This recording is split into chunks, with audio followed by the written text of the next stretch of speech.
Karen with karenscookies.net, and I'm going to show you how to make the Meringue Powder Buttercream, which is my favorite frosting for decorating cookies. What you'll need is 4½ cups of powdered sugar, 3 tablespoons of meringue powder. If you live in a humid climate, you might want to go a little bit more than that, maybe 3½ to 4 tablespoons. A ½ cup of vegetable shortening, 1/3 cup of water, and some clear flavorings of your choice. Now what we want to do is we want a real loose fill in your cups. If it's packed in there too tight, it's just going to be too much powdered sugar and it's going to make your frosting too stiff. So stir up your your powdered sugar before you measure and scoop it in there lightly, and then use a knife or a metal spatula to level that off. Now we want half of the powdered sugar in the bowl, and I already measured this, so I know this is 4½ cups, so I'm just going to estimate about half of it. Doesn't have to be exact. If you have a scale, this is 1 pound 3 ounces, and that's helpful to get the right consistency. We're going to mix the meringue powder in, and we're going to use the whisk attachment first. If you're using a hand mixer, just use the regular beaters. We're going to mix that together so it's well combined. And then while that's going, we're going to, on low, you want it on the low speed, we're going to stream in that 1/3 cup of water.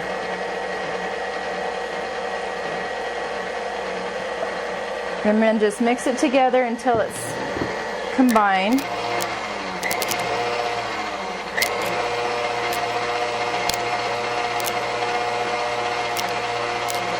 And we're going to turn it up and let it go until we have stiff peaks. So I'm going to let this go and we'll come back and I'll show you what it looks like when we're done. Okay, this has been going for about 5 minutes and I want to show you what it looks like. Got a nice glossy, pretty white frosting, and it's nice and thick. And if you pull your spatula up, hope you can see that. It leaves some good, oh, there we go. It'll leave some stiff peaks in there. So that's what we want. Now what we're going to do is we're going to switch over from the whip to the paddle attachment. If you're using a hand mixer, just use the same beaters you were using before.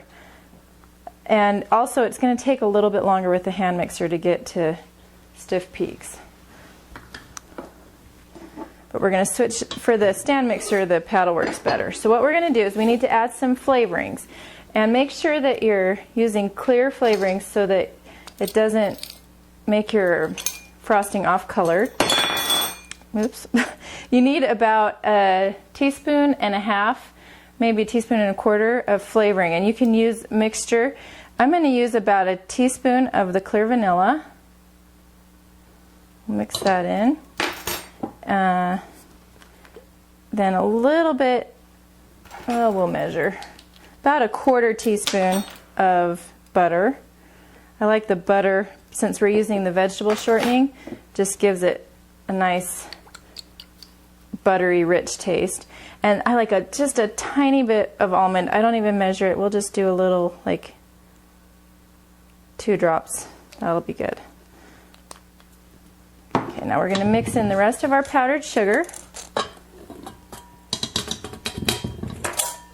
and our vegetable shortening.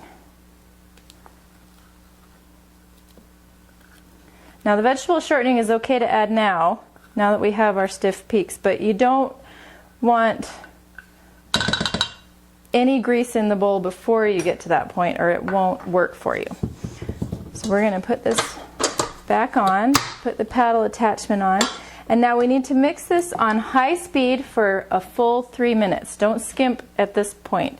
You need it really well combined so that you don't have separation problems later when you make glaze.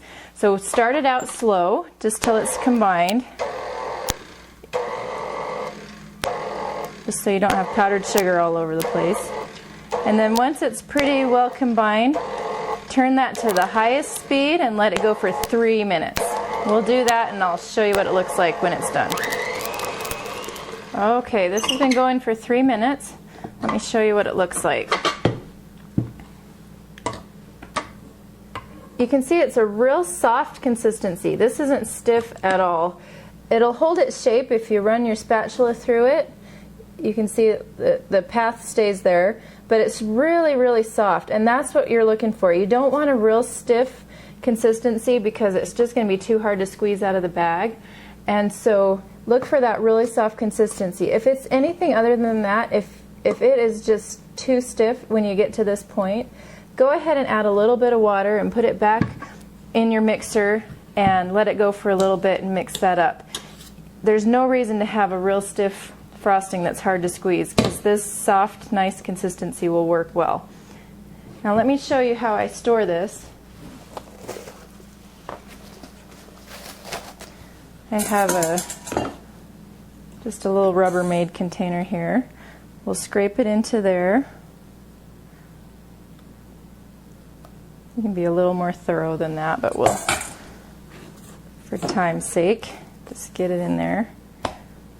You want this to be really airtight because it will dry out on the top. This is a frosting that gets stiff enough that when it dries that your designs won't get messed up. They can be stacked and they can be put in bags and they won't get damaged. And so it will dry out on the top. So to prevent that, even when I'm using an airtight container, I'll put a little piece of plastic wrap down on the surface of the frosting. Then put my lid on and get as much air out of there as we can. And it will store like that for about a week at room temperature. That's about my limit that I put on it. It will store for a couple weeks longer than that in the refrigerator, or you can store it in the freezer for several months. If you freeze it, go ahead and just take it out of the freezer, let it come to room temperature, stir it up a little bit before you use it, and it'll be ready just like you made it fresh. So there's the Meringue Powder Buttercream, and the recipe is on my website. Give it a try, see if you like it. I love this. I've been using it for about 10 years, and it's just a real good versatile frosting. Thank you for watching.